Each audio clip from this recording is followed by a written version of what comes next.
ലക്ഷ്മിക്കുട്ടിയെ ഓട്ടുപാത്രത്തില് അരിയും പൂവും ഒഴിഞ്ഞു വെക്കുക. എന്തുണ്ടായി? ഒന്നുമില്ല, നാളെ തന്നെ ആ കുള്ളവൻ രാമനെ വരുത്തണം.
എന്നെ തൊട്ടാൽ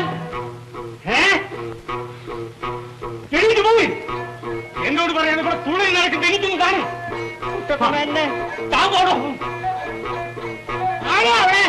അയ്യപ്പ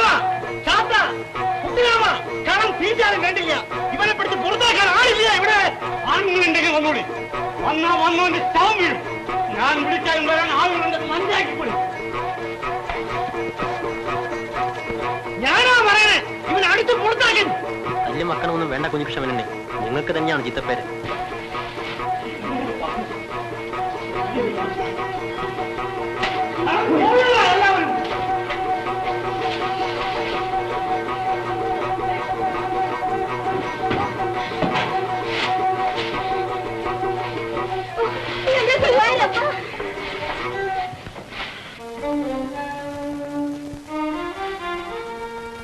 കത്തി നിന്നിരുന്ന ഒരു തറവാടായത്.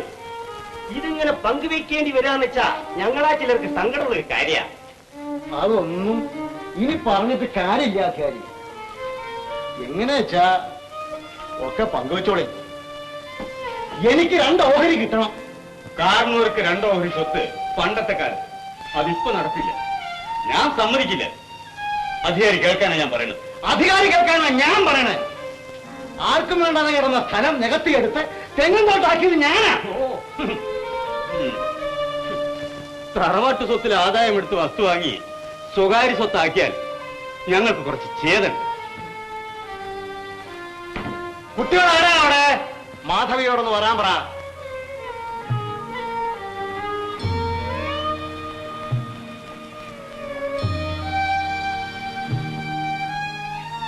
കാര്യം നിങ്ങളും അറിയണമല്ലോ. എന്താ നിങ്ങളുടെ അഭിപ്രായം? എനിക്കും എന്റെ കുട്ടികൾക്കും വലിയേട്ടനല്ലാതെ വേറൊരു ആശ്രയമില്ല.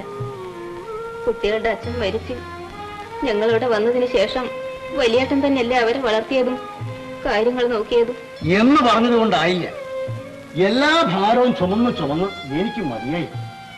എനിക്ക് നീ വയസ്സുകാലത്ത് ഇത്തിരി സ്വൈരായിട്ടിരിക്കണം. ഞങ്ങൾ എവിടെ പോവാനാണ്?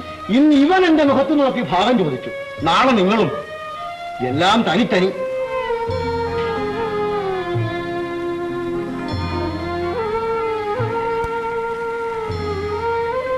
ഞങ്ങൾക്ക് പിന്നെ ആരാണുള്ളത്? നിന്നെയും കുട്ടികളെയും ഞാൻ നോക്കും. നിങ്ങളുടെ മുതലേ എന്ത് ഭാഗത്തിൽ നടത്തിക്കൊള്ളു. അല്ല, നിങ്ങൾക്കൊക്കെ പൂർണ്ണ സമ്മതമുണ്ടെങ്കിൽ മതി. നീയാ നിശ്ചയിക്കേണ്ടത്. ബാലനും അനിയനും മുതിർന്ന ആൺകുട്ടികളാ. അവരോട് ആലോചിച്ച് നിശ്ചയിക്കുക. വലിയേട്ടൻ നിശ്ചയിക്കുന്നതൊക്കെ എനിക്കും എന്റെ കുട്ടികൾക്കും സമ്മതാണ്.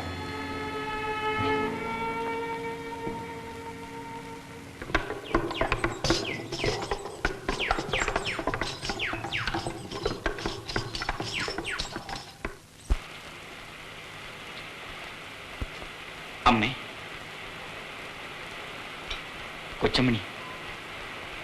കൊച്ചമ്മണി, നീ പറഞ്ഞത് കേൾക്കുന്നുണ്ടോ? സാധനങ്ങൾ അടുക്കി വെക്കേ. ബാല,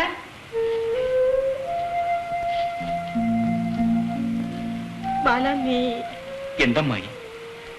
ആരോട് പറയാനും എന്ത് പറയാനും? കരയാതിരിക്കും ആദ്യർത്തി. നിങ്ങൾ ഇങ്ങനെ കരയാൻ തുടങ്ങിയ കുട്ടികളുടെ സ്ഥിതി എന്താണ്? ഇതൊക്കെ അനുഭവിക്കാൻ എന്ത് സുഖദക്ഷയാണ് ഞാൻ ചെയ്തത്. വ്യസനിക്കാതിരിക്കും ആദ്യർത്തി. മുതൽ പങ്കിട്ടുവെങ്കിലും സ്നേഹം പങ്കിട ആരെ കൊണ്ടാവില്ലല്ലോ.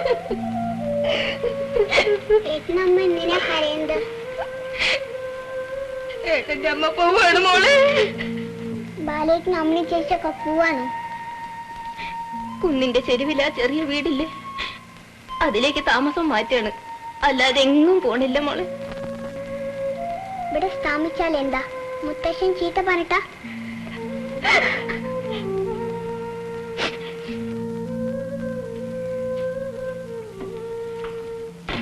കിഴക്കേ മുറിയിലെ ടൈം പീസ് ആരുടെ അമ്മേ?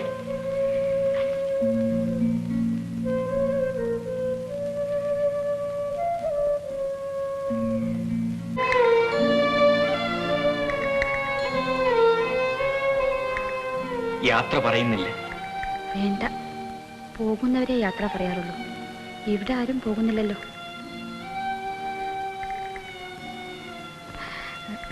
ഭാഗം കഴിഞ്ഞെന്ന് വെച്ച് ഉടനെ സ്ഥലം വിടണോ?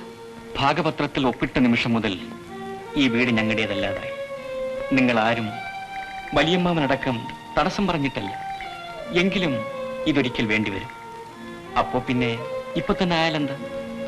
ആകപ്പാടെ മനസ്സിന് വിഷമം തോന്നുന്നു. എനിക്കും. ആധാരത്തിൽ ഒപ്പുവെച്ചപ്പോഴും അതിർത്തികൾ തിരിച്ചപ്പോഴും വ്യസനം തോന്നി.